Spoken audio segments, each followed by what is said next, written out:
King James wrote a book on demonology and witchcraft? That's right.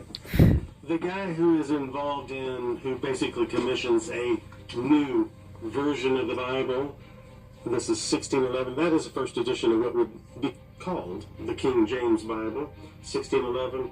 Before this, 14 years before this, he publishes a book on demonology and witchcraft. Why? He didn't like witches. Why? He thought they were trying to kill him.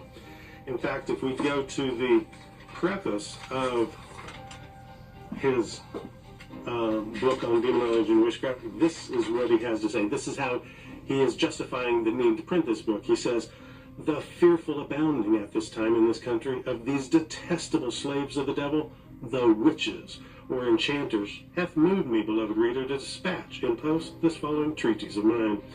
And then he goes, "Such assaults of Satan are most certainly practiced, and we need to put an end to it." So about 2,500, mostly women, were put to death that were accused of witchcraft during the reign of King James I. This is just a theory, not a fact. So you're saying the man who translated the Bible be his own mother? Oh yeah. King James I, the man behind the King James Bible, had his mother Mary, Queen of Scots, locked up and then executed, allegedly. He worked with his aunt, Queen Elizabeth I, to make it happen. Why? So he could secure his place as King of England.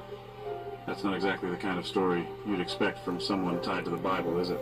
But it doesn't stop there. James had a thing for demonology.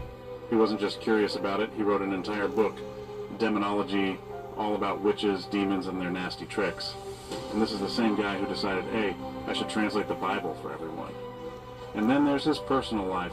Rumors say he had questionable relationships with men, including his cousin, and he wasn't exactly known for being morally upright. Yet this is the man people trust for one of the most influential versions of the Bible. Do you see the problem here? Now let's talk about the translation itself. King James didn't write the Bible, but he commissioned it to solve political and religious problems in his kingdom. It wasn't just about faith, it was about control. He needed a version of the Bible that supported his rule and brought peace to a divided nation. That's the agenda nobody talks about. My mother didn't know that King James was King of England. She just thought God sent him here to write this.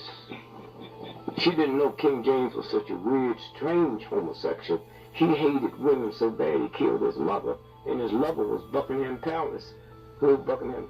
His name was, his lover was Lord Buckingham, who Buckingham Palace is named after. Oh, come on, y'all. So where do you go? Where did it go?